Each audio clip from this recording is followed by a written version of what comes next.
Assalamualaikum warahmatullahi wabarakatuh. Salam sejahtera, salam sehat untuk kita semua. Sampaikan salam saya untuk semua keluarga, teman-teman, dimanapun teman-teman berada. Baik-baik saja, tetap semangat dengan saya, Bung Ropan. 17 hari lagi, timnas senior kita, atau tim Indonesia, di bawah pimpinan Coach Sintayong, akan bertarung menghadapi tim Samurai Jepang. Tim yang sedang memimpin klasmen sementara di grup C, babak kualifikasi Piala Dunia, zona Asia. Tidak main-main, ini tim yang oke, tim yang bagus. 19 pemain mereka, di antara 23 pemain itu bermain di Eropa. Mengerikan memang, Jepang ini. Belum terkalahkan dalam 4 pertandingan yang mereka lakuin, 10 poin, dan 3 menang 1 imbang.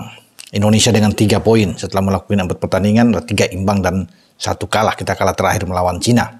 Makanya pertandingan melawan Jepang itu dinantikan banyak orang, termasuk pendukung tim nasional Indonesia, ya, yang tidak sabar lagi untuk menyaksikan duel seru kita menghadapi Jepang. Pelatih Jepang, Hajime Moriyasu, juga sudah mengingatkan timnya tidak boleh memandang enteng, memandang ringan Indonesia. Mereka sudah berbeda dari Indonesia yang mereka hadapi di Piala Asia di Qatar Januari yang lalu ketika Jepang menang 3-1. Sekarang Indonesia sudah ketambahan banyak pemain yang menjadi warga negara Indonesia. Ya, di antaranya adalah Jai Ises, Calvin Verdong, Martin Pas, Tom Hai, Ragnar Oratmangun. Nah, ini pemain, dan Mes Hilgers, Eliano Reinders, pemain-pemain yang oke, ya, yang tentunya akan bisa menjadikan Jepang ini ketar-ketir. Ya, walaupun mereka sangat diunggulkan, tim yang sangat kuat. Atmosfer di GBK juga pasti akan mempengaruhi, dan itu yang diantisipasi oleh Moriyasu yang sudah mengatakan kepada media-media di Jepang, mereka sekarang fokus menghadapi Indonesia, ya, 2 pekan ke depan. Ya, mereka itu sudah tiba mungkin 4 hari atau 3 hari menjelang pertandingan, lebih cepat untuk bisa mengaklimatisasi atau penyesuaian diri dengan cuaca di Indonesia dan juga dengan lapangan di GBK. Nah, yang saya akan bicarakan kali ini, teman-teman, adalah lini belakang kita. Kita belum mungkin mendapatkan Kevin Dix. Seperti dalam video saya sebelumnya bahwa Kevin Dix itu mungkin masih tersedia pada bulan Maret tahun depan. Ya, memang PSSI akan coba untuk berkejar dengan waktu. Tetapi karena pendaftaran itu tanggal 8 November, ya, itu pendaftaran terakhir untuk bisa menuju ke tanggal 15 melawan Jepang. Jadi ini dirasakan sangat sulit. Tetapi kalau bicara pemain belakang, kembalinya Justin Hubner, ya, dia sempat mengalami cedera dan dia sudah merasa oke.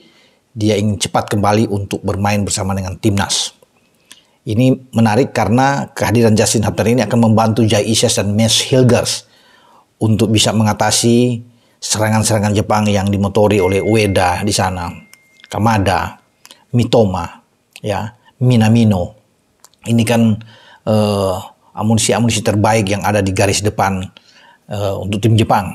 Nah, makanya kembalinya Justin Hubner dan Jai Ises untuk bisa berduet ditambah dengan Mes Hilgers, ini yang pasti akan menjadi kekuatan bagi kita. Ya, tidak lagi akan menarik Calvin Verdong ke dalam seperti menghadapi Cina. Ada perubahan yang dibuat STY, satu dengan 4 perubahan.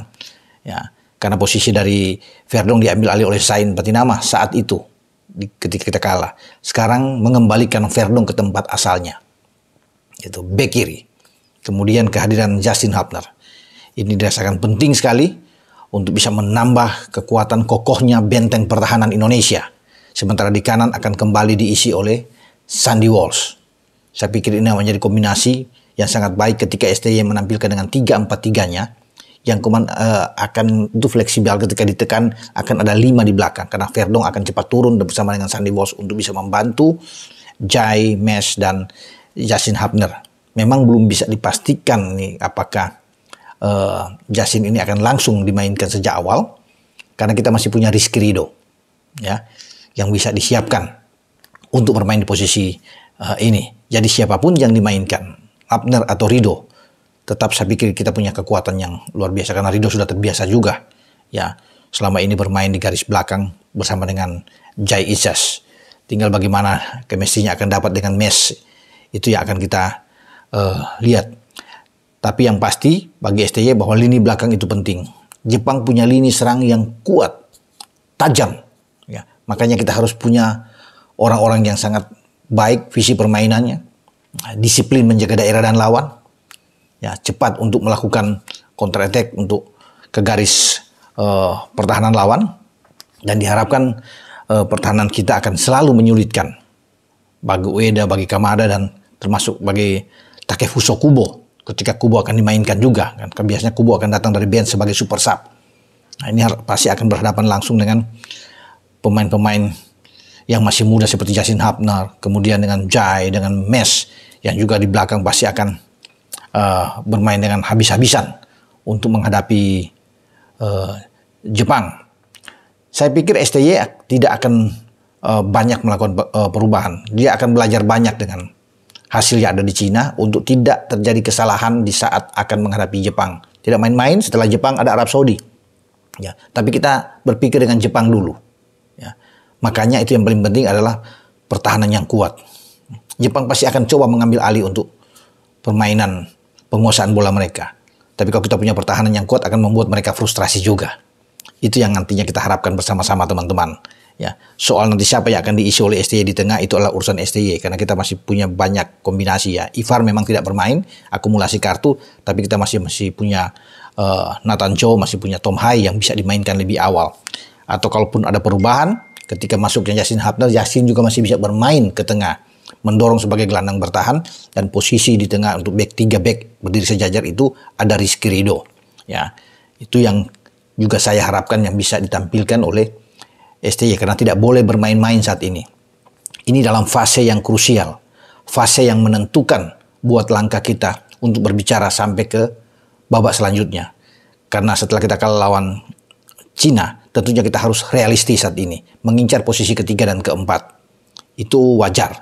Makanya kita tidak boleh kehilangan angka dalam 2 pertandingan di kandang. Ya, kalau kita sampai kalah melawan Jepang, kalah lagi melawan Arab Saudi, saya pikir berat langkah kita untuk bisa menuju ke fase selanjutnya. Makanya bulan November adalah bulan November yang sangat menentukan buat langkah tim nasional kita. Tapi kembalinya Justin Hubner, saya merasa bahwa tim kita akan sangat baik. Memang akan lebih kuat kalau Kevin Dix ada. Karena itu juga harapan semua bagi teman-teman ya. Saya juga sangat mengharapkan ingin melihat pemain FC Copenhagen ini. Tetapi sayang kalau dia belum tersedia. Namun apapun itu kita harus hadapi. Ada Kevin Dix atau tidak ada Kevin Dix, kita harus melawan. Kita harus tunjukkan, kita bermain di kandang, kita bisa. Sepak bola semua bisa terjadi.